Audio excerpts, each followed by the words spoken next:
फिर आउंदे ने निष्कामी बंदे, आखै मंगै दे दे, दात करे दातार। वो मनते ने कि महाराज मैनू किरपा करके दिओ, श्रवण करना दिओ। श्रवण, फिर मनन, फिर निध्यासन, फिर कमाई करनी दिओ। मैनू दिओ नाम दान, सिੱਖੀ दान। मैनू अपने चरणों का प्यार दिओ। जे निष्कामी पुरुष ने वो परमात्मा तो जो मंगते ने, दात करे दातार। वाहिगुरु दातार परमेश्वर जी उन्होंने दिंदे ने। श्रवण ज्ञान, मनन ज्ञान, निध्यासन ज्ञान, ये तीन ज्ञान ने। इन्हां दे नाल तीन संशय खत्म हुंदे ने। संशयां दा नाम ही लवांगे अज। संशयां दी व्याख्या किते फिर रस्ते च आ जाएगी हौली हौली। प्रमाणगत संसा, प्रमेयगत संसा। सो इस प्रकार ये जो संशयां दे नाम हुंदे ने, ये संशय बंदे नूं पए ही रहिंदे ने। सहसा जीव मलीन है कि संजम धोता जाए। तो इसे प्रकार विपर्जे संसा, ये संशय जिहड़े पए ने, श्रवण ज्ञान, मनन ज्ञान, निध्यासन ज्ञान, फिर ब्रह्म ज्ञान। हुण आपां संगत विच बह के श्रवण ज्ञान लै रहे हैं, फिर आपां इहनूं मनन ज्ञान विच तब्दील करना है। मनन ज्ञान नूं तब्दील करके कमाई जिहड़ी करनी है, निध्यासन करना, फिर प्राप्ति होवेगी। इस करके महाराज कहते ने मेरे कोलों तां सारे लोग आपो अपनी इच्छा के मुताबिक मंगते ही रहते ने। फेर के अगे रखी है जित दिसै दरबार। जदों उहदा दरबार साध संगत दिखे तो फिर की भेटा अगे रखना करिए, जिस करके परमेश्वर दीयां खुशियां हो जाण साडे ते। इत्थे साध संगत रूपी दरबार है, तो सचखंड विच जे जाइए तो की लैके जाइए नाल, जिस करके उहदी खुशियां होण साडे ते। मुहाओ के बोलण बोली है जित सुन धरे प्यार। हाहे नूं कनौड़ा जिहड़ा है इहदा ध्यान देना। मुहाओ ये अखर जे बोलना, हाहे कनौड़ा, ये अखर इउं भी लिखिया जा सकदा, मम्मे औंकड़ हाहा ते ऊड़े नूं औंकड़ मुहाओ, ये उही कनौड़ा ही बन जांदा। मुहाओ के बोलण बोली है, मूँह विचों की बोली बोलीए जिस करके वो वाहिगुरू सानू प्यार करे। जदों किसी राजे महाराजे नूं किसी ने मिलन जाना हुंदा, पुछदे ने भी वो जे उहदे दरबार विच जाइए राजे दे किहड़ी बोली पसंद करदा है, किहड़ा अखर नहीं बोलना है, किस गल्लों प्यार करदा है। इसे प्रकार परमेश्वर प्रति भी बेनती कीती है कि किहड़ी गल्लों प्यार करते ने, किहड़ी चीज़ नूं पसंद करते ने। असीं कुछ होर ही लै जाइए तो उन्हां नूं पसंद ही ना आवे। सो गुरु नानक देव जी कहण लगे, अंम੍ਰਿਤ वेला सच नाम। अंम੍ਰਿਤ वेला जिहड़ी ऐड़े ते टिप्पी लगी, ऐड़े तो टिप्पी भी नहीं हुंदी, कई बार हुंदी नहीं टिप्पी। कई बार लिखिया हुंदा अंम੍ਰਿਤਸਰ सतगुर सतवादी जित नाता कौआ हंस हो है। कई बारी ऐड़े ते टिप्पी नहीं हुंदी तां सीधा ही फिर बोलो अमृत, अमृत वेला। हुण लिखिया अंग, अंग जिहड़ी अंग दी आवाज़ है ना, अंग कंग सै भंग नमस्तंग, ये टिप्पी दी आवाज़ है सारी। अंम੍ਰਿਤ वेला जिहड़ा मृत्यु तो रहत वेला है, जिहड़ा अमृत वेला है, उस वेले दे विच बैठ के अकाल पुरख दे सच्चे नाम नूं जपो। अमृत वेले विच बैठ के जपो। अपनी नींद नूं हराम कर दिओ, नींद नूं खत्म कर दिओ। 24 घंटियां विचों 12 तो 4 बजे तक एक अमृत वेला बनता है। ਜਦੋਂ ਕਿ ਅੱਜ ਦੀ ਦੁਨੀਆ ਸੌਂਦੀ ਹੋਈ ਇਸੇ ਟਾਈਮ ਹੈ 12 ਤੋਂ ਲੈ ਕੇ 6 ਵਜੇ ਤੱਕ, ਆਮ ਲੋਕ 5 ਵਜੇ ਤੱਕ, 7 ਵਜੇ ਤੱਕ, ਅੰਮ੍ਰਿਤ ਵੇਲੇ ਲੋਕ ਸੁੱਤੇ ਪਏ ਹੁੰਦੇ ਨੇ। ਤੇ ਜਦੋਂ ਕਿ ਆਮ ਸਮਾਂ ਜਿਹੜਾ ਨਹੀਂ ਚਾਹੀਦਾ ਪਰਮੇਸ਼ਰ ਨੂੰ, ਉਸ ਸਮੇਂ ਵਿੱਚ ਸਭ ਜਾਗਦੇ ਨੇ। ਸੋ ਮਹਾਰਾਜ ਕਹਿੰਦੇ ਨੇ ਜਿਹੜਾ ਅੰਮ੍ਰਿਤ ਵੇਲਾ ਹੈ, ਪਹਿਲੇ ਨੰਬਰ ਦਾ ਅੰਮ੍ਰਿਤ ਵੇਲਾ, ਅੰਮ੍ਰਿਤ ਵੇਲੇ ਉੱਠਣਾ ਹੈ। ਇਹ ਜਿਹੜਾ ਮਨੁੱਖਾ ਜਨਮ ਮਿਲਿਆ ਹੋਇਆ ਆਪਾਂ ਨੂੰ, ਇਹ ਵੀ ਅੰਮ੍ਰਿਤ ਵੇਲਾ ਹੈ। ਬਾਕੀ ਦੀਆਂ ਜੂਨੀਆਂ ਅੰਮ੍ਰਿਤ ਵੇਲਾ ਗਿਣੀਆਂ ਨਹੀਂ ਜਾਂਦੀਆਂ। ਇਹ ਜਿਹੜਾ ਕਿਸ਼ੋਰ ਅਵਸਥਾ ਹੁੰਦੀ ਬੱਚੇ ਦੀ, ਇਹ ਵੀ ਅੰਮ੍ਰਿਤ ਵੇਲਾ। ਜਿਵੇਂ ਰਾਮ ਜਪੋ ਜੀ ਐਸੇ ਐਸੇ, ਧਰੂ ਪ੍ਰਹਿਲਾਦ ਜਪਿਓ ਹਰ ਜੈਸੇ। ਧਰੂ ਅਤੇ ਪ੍ਰਹਿਲਾਦ ਦੀ ਜਿਹੜੀ ਅਵਸਥਾ ਸੀ, ਛੋਟੀ ਛੋਟੀ ਉਮਰ, 5 ਸਾਲ, 7 ਸਾਲ, 10 ਸਾਲ, ਇਹਦਾ ਮਨ ਬੜਾ ਪਵਿੱਤਰ ਹੁੰਦਾ ਇਸ ਉਮਰ ਦੇ ਵਿੱਚ। ਸੋ ਕਿਸੇ ਪ੍ਰਕਾਰ ਦਾ ਮਨ ਦੇ ਅੰਦਰ ਕੋਈ ਰੌਲਾ ਗੌਲਾ ਨਹੀਂ, ਕੋਈ ਫਿਕਰ ਫਾਕਾ ਨਹੀਂ। ਮਨ ਇਸ ਉਮਰ ਵਿੱਚ ਬੜਾ ਸੰਸਕਾਰਾਂ ਤੋਂ ਰਹਿਤ ਹੁੰਦਾ ਹੈ। 4 ਸਾਲ, 5 ਸਾਲ, 6, 7, 8, 9 ਤੱਕ ਇਹ ਵੀ ਅੰਮ੍ਰਿਤ ਵੇਲਾ ਹੈ। ਫਿਰ ਜਵਾਨੀ ਵੀ ਇੱਕ ਅੰਮ੍ਰਿਤ ਵੇਲਾ ਹੈ। ਭਵ ਸਾਗਰ ਕੇ ਤਰਨ ਕੋ ਤਰਨ ਅਵਸਥਾ ਆਹੇ। ਕਿਉਂਕਿ ਜਵਾਨੀ ਦੇ ਵਿੱਚ ਜਿੰਨਾ ਮਰਜ਼ੀ ਪਾਠ ਕਰੀ ਜਾਓ, ਸਿਰ ਨਹੀਂ ਥੱਕਦਾ। ਬਾਅਦ ਵਿੱਚ ਤਾਂ ਇਹ ਥੱਕਣਾ ਸ਼ੁਰੂ ਹੋ ਜਾਂਦਾ। ਜਿੰਨੀ ਮਰਜ਼ੀ ਸੇਵਾ ਕਰ ਲਓ, ਜਿੰਨਾ ਮਰਜ਼ੀ ਜਾਗ ਲਓ ਰਾਤ ਰਾਤ ਭਰ। ਸੋ ਮਹਾਰਾਜ ਕਹਿੰਦੇ ਨੇ ਵੀ ਜੇ ਇਹ ਵੀ ਮੌਕਾ ਲੰਘ ਜਾਏ ਤਾਂ ਇੱਕ ਫਿਰ ਬੁਢੇਪਾ ਵੀ ਅੰਮ੍ਰਿਤ ਵੇਲਾ, ਜਦੋਂ ਸਾਰੇ ਕੰਮਕਾਰ ਮੁੱਕ ਜਾਂਦੇ ਨੇ, ਸਭ ਕੰਮਕਾਰ ਮੁਕਾ ਕੇ ਫਿਰ ਬੰਦਾ ਵਿਹਲਾ ਹੋ ਜਾਂਦਾ। ਕਹਿੰਦੇ ਉਦੋਂ ਵੀ ਇੱਕ ਅੰਮ੍ਰਿਤ ਵੇਲਾ। ਇੱਕ ਅੰਮ੍ਰਿਤ ਵੇਲਾ ਹੁਣ ਵੀ ਹੈ, ਜਿਹੜਾ ਸਾਧ ਸੰਗਤ ਦਾ ਬੈਠਣਾ ਹੈ। ਸਾਧ ਸੰਗਤ ਵਿੱਚ ਆ ਕੇ ਕਥਾ, ਕੀਰਤਨ, ਅਖੰਡ ਪਾਠ, ਸਹਿਜ ਪਾਠ, ਬਾਣੀ ਦਾ ਪੜ੍ਹਨਾ। ਸੋ ਅੰਮ੍ਰਿਤ ਵੇਲਾ ਆਪਾਂ 24 ਘੰਟੇ ਹੀ ਬਣਾ ਸਕਦੇ ਹਾਂ। 24 ਘੰਟੇ ਹੀ ਨਾਮ ਜਪੀ ਜਾਓ ਤਾਂ ਅੰਮ੍ਰਿਤ ਵੇਲਾ ਹੀ ਹੈ। ਜੇ ਅੰਮ੍ਰਿਤ ਵੇਲੇ ਕੋਈ 2 ਵਜੇ ਉੱਠ ਕੇ ਟੀਵੀ ਲਾ ਕੇ ਬੈਠ ਜੇ ਤਾਂ ਉਹਨੂੰ ਅੰਮ੍ਰਿਤ ਵੇਲਾ ਥੋੜ੍ਹੀ ਗਿਣਿਆ ਜਾਂਦਾ। ਅੰਮ੍ਰਿਤ ਵੇਲਾ ਤਾਂ ਉਹੀ ਹੈ ਜਦੋਂ ਵੀ ਸੁਖਮਨੀ ਸਾਹਿਬ ਦਾ ਪਾਠ ਕਰਨ ਲੱਗ ਪਏ, ਬਸ ਅੰਮ੍ਰਿਤ ਵੇਲਾ ਸ਼ੁਰੂ ਹੋ ਗਿਆ। ਜਦ ਆਪਾਂ ਕਿਸੇ ਦੀ ਨਿੰਦਾ ਚੁਗਲੀ ਕਰਨ ਲੱਗ ਪਏ, ਬਸ ਅੰਮ੍ਰਿਤ ਵੇਲਾ ਖਤਮ ਹੋ ਗਿਆ। ਸੋ ਮਹਾਰਾਜ ਕਹਿੰਦੇ ਜਿਹੜਾ ਅੰਮ੍ਰਿਤ ਵੇਲਾ ਹੈ, ਇਹਦੀ ਸਾਂਭ ਸੰਭਾਲ ਕਰੋ। ਸਾਧ ਸੰਗਤ ਵਿੱਚ ਆਉਣ ਦਾ ਨਾਮ ਵੀ ਅੰਮ੍ਰਿਤ ਵੇਲਾ। ਫਿਰ ਜਿਹੜਾ 5 ਪਿਆਰਿਆਂ ਤੋਂ ਅੰਮ੍ਰਿਤ ਛਕਣਾ ਹੈ, ਉਹ ਵੇਲਾ ਵੀ ਅੰਮ੍ਰਿਤ ਵੇਲਾ ਹੁੰਦਾ, ਭਾਗਾਂ ਵਾਲਾ ਸਮਾਂ ਹੁੰਦਾ। ਆਪਣੇ ਅੰਮ੍ਰਿਤ ਵੇਲਿਆਂ ਨੂੰ ਸੰਭਾਲੋ।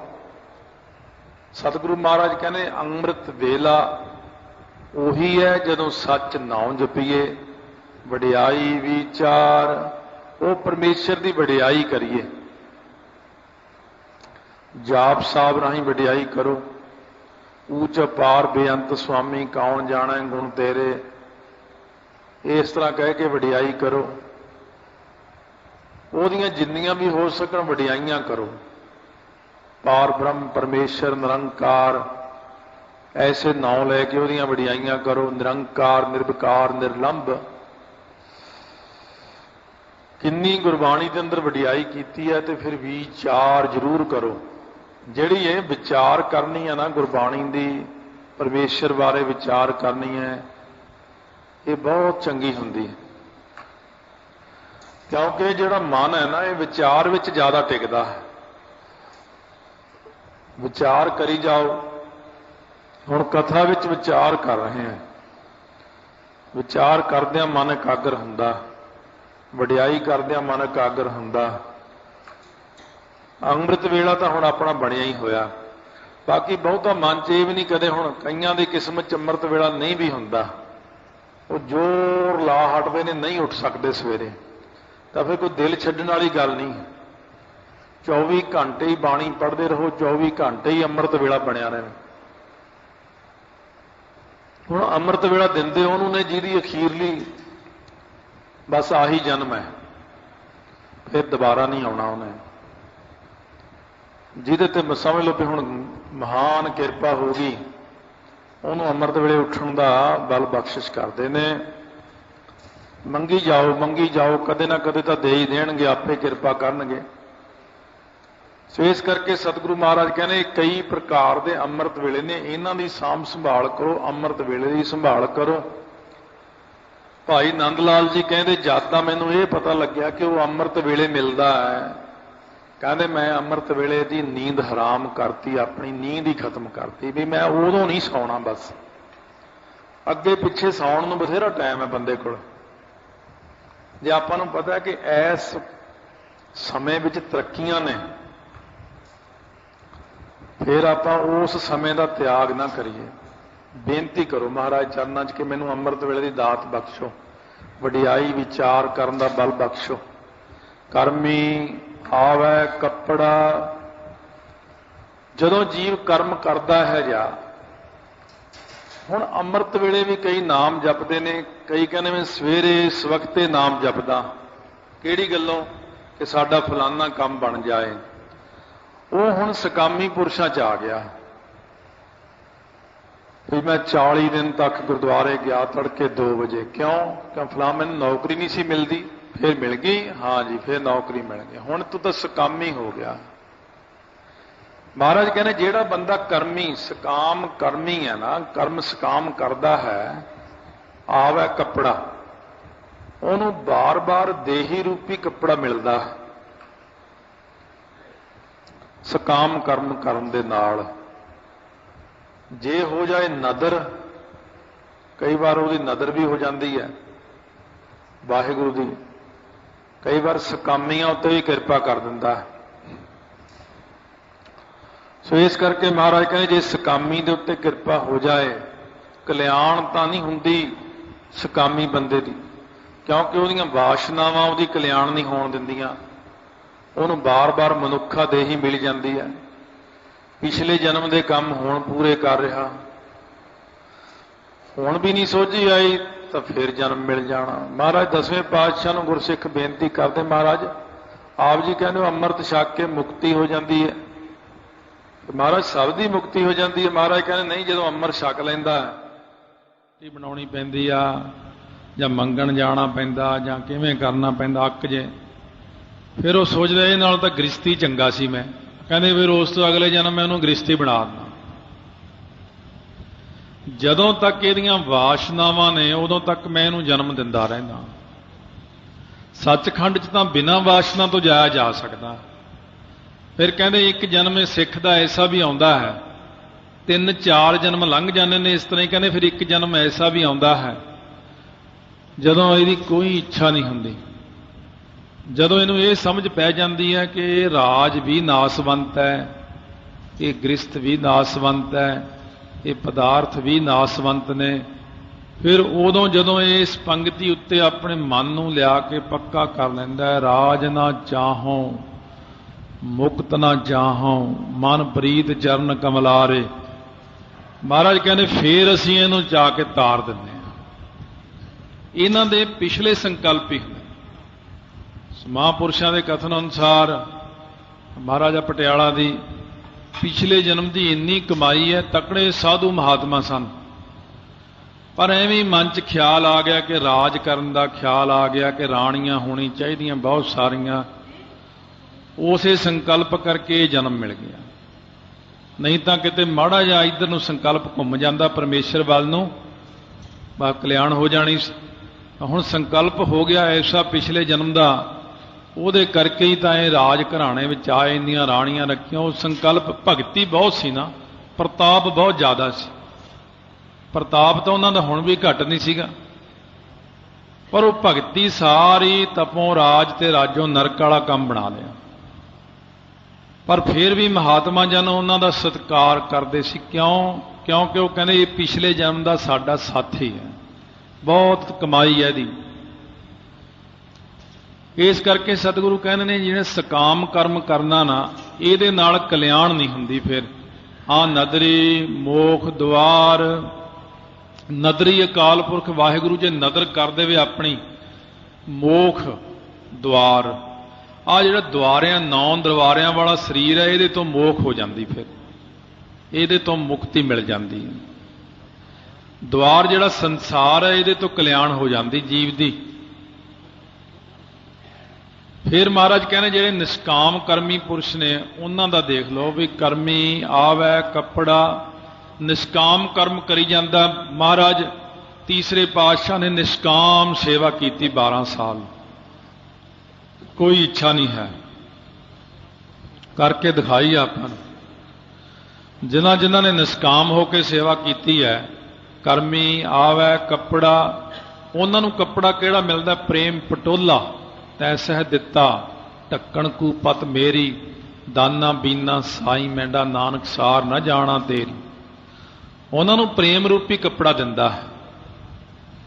ਨਦਰੀ ਮੋਖ ਦੁਆਰ, ਨਦਰੀ ਅਕਾਲ ਪੁਰਖ ਵਾਹਿਗੁਰੂ ਆਪਣੀ ਕਿਰਪਾ ਦ੍ਰਿਸ਼ਟੀ ਕਰਕੇ ਉਹਨਾਂ ਨੂੰ ਮੋਖ ਦਾ, ਮੁਕਤੀ ਦਾ ਦੁਆਰ ਦਰਵਾਜ਼ਾ ਦਿੰਦਾ ਹੈ। ਗਿਆਨ ਨਿਸ਼ਕਾਮੀਆਂ ਨੂੰ ਬ੍ਰਹਮ ਗਿਆਨ, ਸਕਾਮੀਆਂ ਨੂੰ ਜੋ ਦਿੰਦਾ, ਜੇ ਉਹ ਨਦਰੀ ਦੀ ਨਦਰ ਹੋ ਜਾਵੇ ਤਾਂ ਉਹ ਸਰੀਰਾਂ ਤੋਂ, ਇਹ ਦੋ ਪ੍ਰਕਾਰ ਦਾ, ਇੱਕ ਤਾਂ ਬ੍ਰਹਮ ਗਿਆਨ ਪ੍ਰਾਪਤ ਕਰਕੇ ਸੱਚਖੰਡ ਜਾਂਦੇ ਨੇ, ਇੱਕ ਸੱਚਖੰਡ ਉਹਦੀ ਕਿਰਪਾ ਨਾਲ ਰਹਿਤ ਮਰਿਆਦਾ ਨੂੰ ਕਮਾ ਕੇ ਚਲੇ ਜਾਂਦੇ ਨੇ। ਪਰ ਉਹ ਇੱਕ ਅਵਸਥਾ ਨਿਸ਼ਕਾਮੀਆਂ ਦੀ ਵੱਖਰੀ ਅਵਸਥਾ ਹੈ।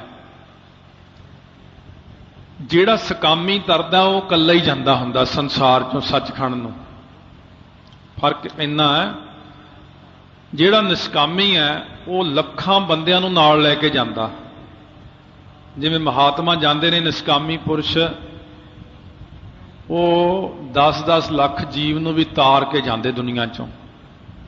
ਤੇ ਜਿਹੜਾ ਸਕਾਮੀ ਹੁੰਦਾ, ਚਲੋ ਉਹ ਤਾਂ ਜਿਵੇਂ ਆਪਣੀ ਟਿਕਟ ਲਈ ਗੱਡੀ ਚੜ੍ਹ ਗਿਆ, ਬਸ ਇਕੱਲਾ ਹੀ ਬਹੁਤ ਹੈ, ਵੱਧ ਤੋਂ ਵੱਧ ਆਪਣੇ ਪਰਿਵਾਰ ਨੂੰ ਤਾਰ ਲਵੇਗਾ। ਪਰ ਗੁਰਮੁਖ ਕੋਟ ਉਧਾਰ ਦਾ ਭਾਈ ਦੇ ਨਾਵੇਂ ਏਕ ਕਣੀ, ਨਿਸ਼ਕਾਮੀ ਪੁਰਸ਼ ਸਾਰਿਆਂ ਨੂੰ ਹੀ ਤਾਰ ਲੈਂਦਾ।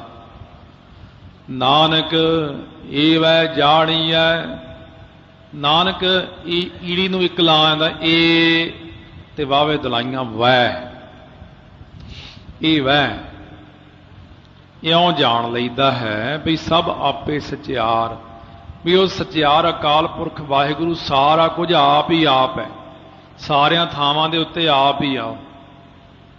ਮੇਰੇ ਵਿੱਚ ਵੀ ਹੈ, ਮੇਰੇ ਬਾਹਰ ਵੀ ਉਹੀ ਹੈ, ਸਭ ਕਿਤੇ ਆਪੇ ਆਪ ਵਿਆਪਕ ਹੈ। ਹੁਣ ਜਿਹੜੇ ਪਿੰਡਾਂ 'ਚ ਬਜ਼ੁਰਗ ਪਾਠ ਕਰਦੇ ਨੇ ਜਾਂ ਕਿਤੇ ਇੱਥੇ ਵੀ ਕਰਦੇ ਹੋਣੇ, ਅਸੀਂ ਵੀ ਜਦੋਂ ਕੋਈ ਪਾਠ ਕਰੇ ਧਿਆਨ ਨਾਲ ਸੁਣਦੇ ਵੀ ਕਿਤੇ ਕਿਤੇ ਗਲਤੀਆਂ ਕਰਦਾ। ਸਪੀਕਰ 'ਚ ਪਾਠ ਕਰੇ ਪਿੰਡ ਦਾ ਗ੍ਰੰਥੀ, ਕਹਿੰਦਾ ਨਾਨਕ ਐਵੇਂ ਜਾਣੀਐ ਸਭ ਆਪੇ ਸਚਿਆਰ। ਉਹ ਐਵੇਂ, ਆਪਾਂ ਕਹਿੰਦੇ ਆ ਫਲਾਨੀ ਗੱਲ ਤਾਂ ਐਵੇਂ ਹੀ ਹੈ, ਇਹਦਾ ਤਾਂ ਕੋਈ ਮਤਲਬ ਨਹੀਂ ਹੈ। ਉਹ ਇਹ ਵੈ ਨੂੰ ਐਵੇਂ ਕਹਿੰਦੇ ਨੇ, ਐਵੇਂ ਜਾਣੀਐ। ਫਿਰ ਇਹ ਸਾਰਾ ਅਨਰਥ ਹੀ ਹੋ ਜਾਂਦਾ। ਇਸ ਕਰਕੇ ਪਹਿਲਾਂ ਕਾਹਲੀ ਦੀ ਲੋੜ ਨਹੀਂ, ਪਹਿਲਾਂ ਆਪਣੇ ਧਿਆਨ ਨਾਲ ਲਾਵਾਂ ਦਲਾਵਾਂ ਨੂੰ ਹੀ ਦੇਖੋ। ਬਿੰਦੀਆਂ ਦੀ ਗਲਤੀ ਬਹੁਤ ਗਾਹਾਂ ਜਾ ਕੇ ਆਉਂਦੀ। ਬਿੰਦੀਆਂ ਤਾਂ ਬਹੁਤ ਵੱਡੇ ਵਿਦਵਾਨ ਨੂੰ ਹੀ ਲਾਉਣੀਆਂ ਆਉਂਦੀਆਂ ਨੇ। ਅੱਜ ਕੱਲ੍ਹ ਜਿਵੇਂ ਬਿੰਦੀਆਂ ਲਾਉਣੀਆਂ ਸ਼ੁਰੂ ਕਰਤੀਆਂ, ਸੋ ਫਿਰ ਗਿਆਨੀ ਹਰਬੰਸ ਸਿੰਘ ਜੀ ਇੱਕ ਦਿਨ ਕਹਿਣ ਲੱਗੇ ਬਈ ਇੱਕ ਗੱਲ ਦਾ ਬਹੁਤ ਔਖਾ ਹੋ ਗਿਆ ਹੁਣ। ਮੈਂ ਕਿਹਾ ਕੀ? ਕਹਿੰਦੇ ਬਿਨਾਂ ਗੱਲ ਤੋਂ ਹੀ ਬਿੰਦੀਆਂ ਲਾਈ ਜਾਂਦੇ ਨੇ ਹੁਣ। ਕਹਿੰਦੇ ਇਹ ਬਹੁਤ ਔਖਾ ਹੋ ਗਿਆ, ਅਸੀਂ ਤਾਂ ਬਿੰਦੀਆਂ ਤਾਂ ਠੀਕ ਲਵਾਈਆਂ ਸਾਰਿਆਂ ਨੂੰ।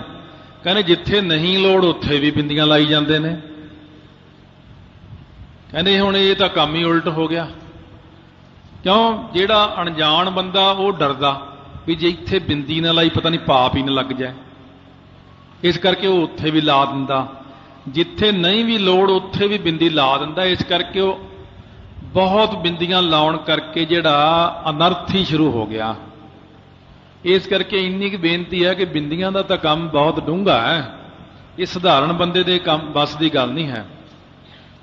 ਬਸ ਸਾਧ ਸੰਗਤ ਦਾ ਤਾਂ ਇੰਨਾ ਕੰਮ ਜ਼ਰੂਰ ਹੈ ਕਿ ਲਾਵਾਂ ਦੁਲਾਵਾਂ ਔਂਕੜ ਦਲੈਂਕੜ ਸਿਹਾਰੀ ਬਿਹਾਰੀ ਦਾ ਖਾਸ ਕਰਕੇ ਧਿਆਨ ਰੱਖੋ। ਬਾਕੀ ਬਿੰਦੀ ਦਾ ਗਿਆਨ ਤਾਂ ਆਪੇ ਹੀ ਹੋ ਜਾਣਾ ਹੌਲੀ ਹੌਲੀ ਵੀ ਇਹ ਕਿੱਥੇ ਕੁ ਲੋੜ ਹੈ।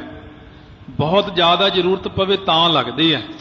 ਜਿਵੇਂ ਸਾਈਂ ਨਾਮ ਅਮੋਲ ਕੀਮ ਨਾ ਕੋਈ ਜਾਣ ਦੋ, ਇੱਥੇ ਬਿੰਦੀ ਬਹੁਤ ਜ਼ਰੂਰੀ ਹੈ। ਜੇ ਕਹੀਏ ਸਾਈ ਨਾਮ ਅਮੋਲ ਤਾਂ ਉਹ ਅਰਥ ਨਹੀਂ ਬਣਦਾ। ਬਾਕੀ ਕਈ ਥਾਈਂ ਬਿੰਦੀਆਂ ਆਪ ਲਾਈਆਂ ਵੀ पर इन्नी छेती ना बिंदी लाओ कि बिल्कुल ही हरेक जगह ही बिंदी लाई तुर जाओ, फिर वो अनर्थ ही होई तुर जाते हैं। इस करके सतगुरु महाराज सच्चे पातशाह कहने नानक ए वै जानिए इं जान लईदा सब आपे सचियार। वो वाहिगुरु ही व्यापक है सारे किते उन्होंने देख लईदा इन्हां अखां दे नाल, मेरे विच भी बाहर भी वाहिगुरु ही व्यापक है। इं सतगुरु महाराज ने 4 पौड़ियां तक पावन पवित्र उपदेश की दात बख्शिश की है।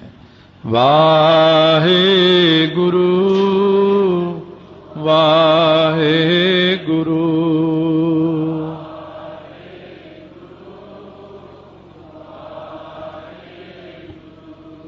वाहे गुरु वाहे गुरु।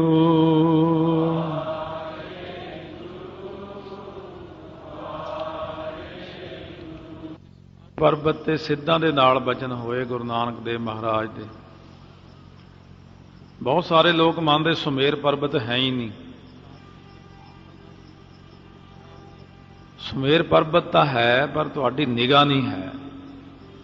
सुमेर पर्वत तो हैगा, वो तो हुण भी है।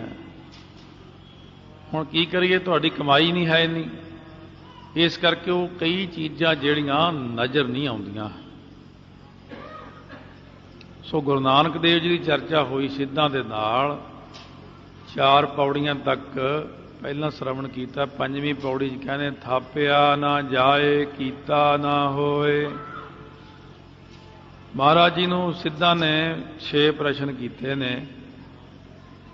वो जिहड़ा रब रब कहने जिन्हों आपां परमात्मा, वो किसी दी नादी औलाद है जां बिंदी औलाद है? ये किरपा करके दसो। एक ये दसो कि वह परमात्मा पतंत्र है कि स्वतंत्र है? 2 प्रश्न ये किए हैं।